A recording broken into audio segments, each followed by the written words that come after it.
Hi, everybody. This is Randy Suits with a letter and a song.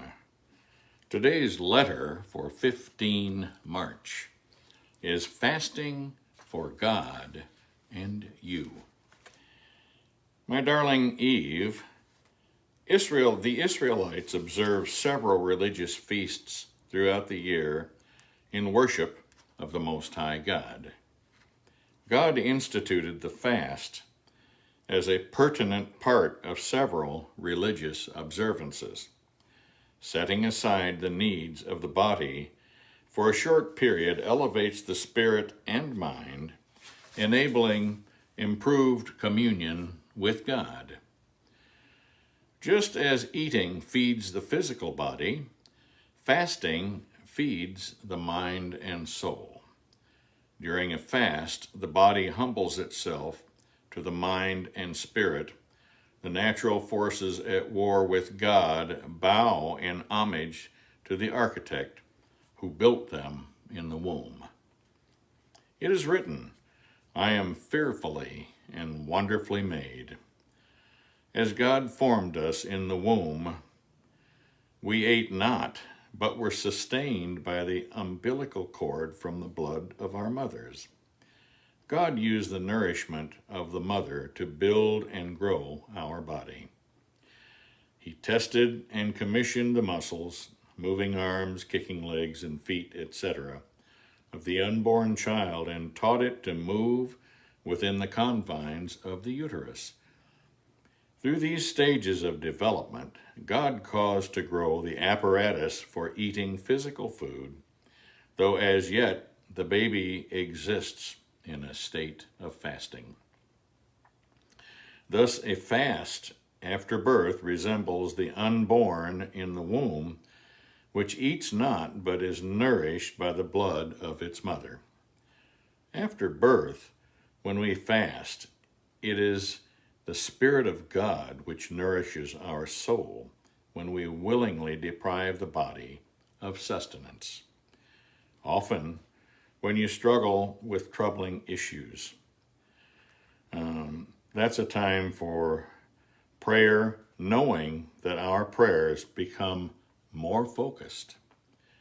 Satan cringes at the fear of the sight of a saint of God on their knees. The fervent prayer of a righteous man never misses its mark. The result is always devastation in the kingdom of hell.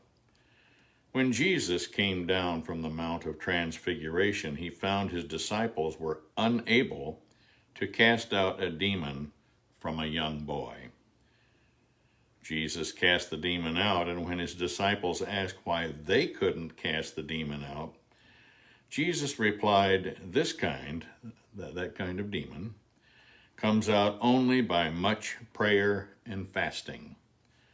Thus it is that as we weaken the body, God strengthens the spirit and soul that are the real warring instruments in the battle against Satan and the hordes of hell.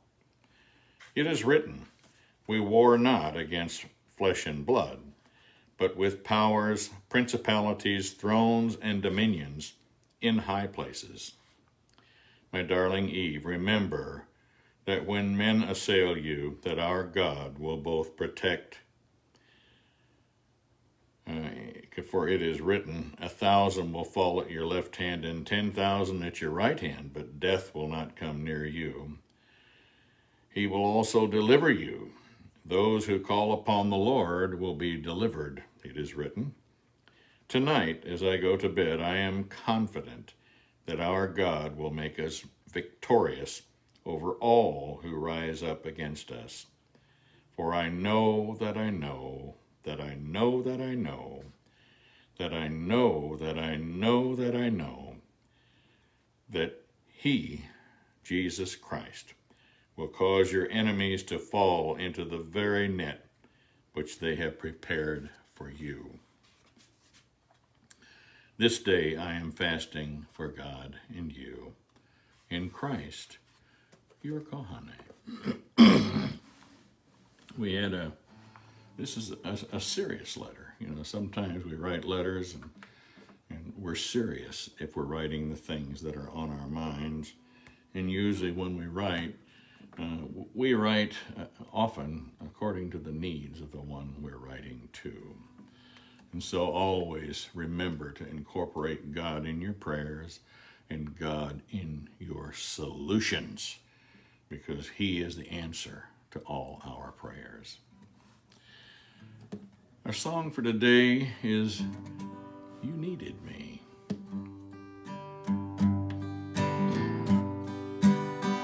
I cried a tear, you wiped it dry. I was confused, you cleared my mind. I sold my soul, you bought it back for me and held me up and gave me dignity. Somehow you needed me. You gave me strength to stand alone again, to face the world out on my own again. You put me high upon a pedestal, so high that I could almost see eternity. You needed me, you needed me, and I can't believe it's you, I can't believe it's true. I needed you, and you were there, and I'll never leave. Why should I leave? I'd be a fool, 'cause I finally found someone who really cares. My hand when it was cold, when I was lost, you took me home. You gave me hope when I was at the end, and caused my lives back into truth again. You even called me friend.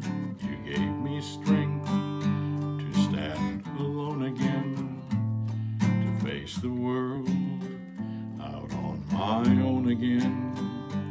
You put me high upon a pedestal, so high that I could almost see eternity. You needed me, you needed me, you needed me, you needed me.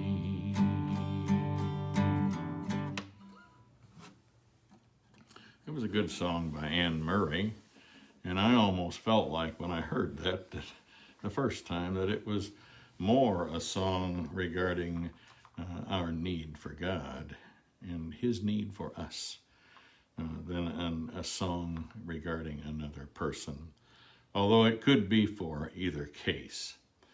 But my reason for taking this song today is because, God needs us to do those things that He has planned. And can He raise someone else up in our stead? He absolutely can, because He's God.